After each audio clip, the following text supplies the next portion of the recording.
జడ్చర్లలో ABVP విద్యార్థులు maha dharna pending స్కాలర్షిప్లను వెంటనే release చేయాలంటూ నినాదాలు చేస్తూ జడ్చర్లలోని జాతీయ రహదారి 167పై ఏబీవీపీ విద్యార్థులు బైఠాయించారు.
ఈరోజు పెద్ద ఎత్తున రాష్ట్ర పిలుపు మేరకు ఈరోజు జడ్చర్ల నగరంలో ధర్నా కార్యక్రమం నిర్వహించడం జరుగుతూ ఉంది. ఈ జడ్చర్ల నగరంలో ఉన్న విద్యార్థులందరికీ ఇక్కడ ఉన్న ఎమ్మెల్యే వచ్చి సమాధానం చెప్పాలి. అయితే స్కాలర్షిప్లు ఎప్పుడు వస్తాయి ఏంది అన్న ఒక శ్వేతపత్రం వాళ్ళు రాసి మాకు ఇవ్వాలని ఈ రోజు ఇక్కడ ధర్నా చేస్తూ ఉన్నాం. సంపన్న వర్గాలు సాధించిన తెలంగాణలో రేవంత్ రెడ్డి అధికారంలోకి వచ్చి కనీసం విద్యార్థులను పట్టించుకున్న పాపాన నేడు పోతలేడు. ఏబీవీపీ తెలంగాణ రాష్ట్ర సంయుక్త కార్యదర్శి, అఖిల భారతీయ విద్యార్థి పరిషత్ ఈ తెలంగాణ రాష్ట్ర వ్యాప్తంగా నేడు ఈ స్కాలర్షిప్లు విడుదలయ్యాలని ప్రతి నగరంలో ధర్నా కార్యక్రమాలకు పిలుపునిచ్చింది. ఏదైతే సంపన్న వర్గాలు కొట్లాడి సాధించిన ఈ తెలంగాణ రాష్ట్రంలో గతంలో 10 ఏళ్లు పాలించిన కేసీఆర్ విద్యార్థులను మోసం చేసి ఉద్యోగాలు ఇవ్వకుండా స్కాలర్షిప్లు ఇవ్వకుండా ఈ రాష్ట్రంలో అఖిల భారతీయ విద్యార్థి పరిషత్ కవనబేరి రూపంలో ఆ కేసీఆర్ ను బండబెట్టి దొక్కితే నేడు ఫామ్ హౌస్ పరిమితమైండు. ఇప్పుడు వచ్చిన ముఖ్యమంత్రి కూడా కాంగ్రెస్ ప్రభుత్వం అధికారంలోకి వచ్చి నేడు విద్యార్థులను మొత్తమే విస్మరిస్తూ ఉంది. నిరుద్యోగులను మోసం చేసింది, రైతులను మోసం చేసింది. ఈ రోజు ఈ తెలంగాణ రాష్ట్రంలో ఈ జడ్చర్ల నగర వేదికగా ఈ రాష్ట్ర ముఖ్యమంత్రి హెచ్చరిస్తూ ఉన్నాం. స్కాలర్షిప్లు ఇస్తావా ఇవ్వవా రేవంత్ రెడ్డి? ఈ జడ్చర్ల నగరం అడుగుతా ఉన్నది. ఈ విద్యార్థులు స్కాలర్షిప్లు లేక చాలా ఇబ్బందులు పడుతూ ఉన్నారు. హాస్టళ్లలో మెను ఫాలో అయితలేరు ఇక్కడున్న వార్డెన్లు. అంతేకాదు సర్టిఫికేట్లు తీసుకోవాలంటే సర్టిఫికేట్లు ఇవ్వని పరిస్థితి ఈ జడ్చర్ల నగరంలో కనిపిస్తా ఉంది. సాయి కుమార్, ఏబీవీపీ అఖిల భారతీయ విద్యార్థి పరిషత్ విద్యాశాఖ ఆధ్వర్యంలో ధర్నా కార్యక్రమం నిర్వహించడం జరుగుతూ ఉంది.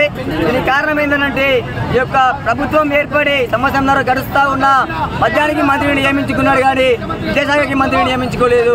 ఈ యొక్క విద్యాశాఖ ఏదైతే ఉందో దాని రేవంత్ రెడ్డి వద్దనే పెట్టుకొని ఈ రోజు పేద విద్యార్థులు చెలగాటం ఆడుతూ ఉన్నాడు. దాదాపుగా తెలంగాణ రాష్ట్రంలో ఉన్నటువంటి ఫీజు రియంబర్స్మెంట్లు ఏవైతే ఉన్నాయో 8,500 కోట్ల స్కాలర్షిప్ మరియు ఫీజు రియంబర్స్మెంట్లు పెండింగ్ లో ఉన్నాయి. ఇవన్నీ కూడా వెంటనే విడుదల చేయాలని చెప్పేసి ఏబీవీపీ డిమాండ్ చేస్తూ ఉంది. గత బిఆర్ ప్రభుత్వం ఏదైతే ఉందో ఇదే విధంగా ప్రవర్తిస్తే కథనపేరి కార్యక్రమంతో దాన్ని గడ్డ దింపి ఈరోజు రేవంత్ రెడ్డి ప్రభుత్వాన్ని ఎన్నుకుంది. ఇదే విధంగా ప్రవర్తిస్తే నిన్ను కానీ ఎమ్మెల్యేలు కానీ ఎక్కడికక్కడే ఆత్మీయ వ్యక్తం చేస్తామని చెప్పేసి సందర్భంగా హెచ్చరిస్తా ఉన్నాము. నా పేరు యశ్వంత్, జడ్చర్ల నగర కార్యదర్శి. ఈరోజు మన జడ్చర్ల శాఖ ఆధ్వర్యంలో స్కాలర్షిప్ మరియు ఫీజు రియంబర్స్మెంట్ గురించి మనం ఇక్కడ ధర్నా చేస్తున్నాము. మన తెలంగాణ రాష్ట్రంలో కళాశాలలో అనేక సమస్యలు ఉన్నాయి.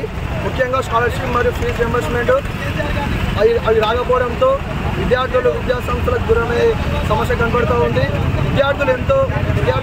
పేద విద్యార్థులు ఎన్నో సమస్యలు ఎదుర్కొంటున్నారు. ఇప్పటికీ 8,500 కోట్ల స్కాలర్షిప్లు విడుదల చేయలేదు. మొన్నటి దాకా 600 కోట్ల స్కాలర్షిప్ విడుదల చేశారు. కానీ ఆ స్కాలర్షిప్ ఏ మాత్రం సరిపోతుందని మేము అడుగుతూ ఉన్నాము. కబడ్దార్ రేవంత్ రెడ్డి మిగతా పెండింగ్ ఉన్న స్కాలర్షిప్లను వెంటనే విడుదల చేయాలి. లేకపోతే అన్న రోజుల్లో ఏబీవీపీ పెద్ద ఎత్తున రాష్ట్ర వ్యాప్తంగా ధర్నా చేసి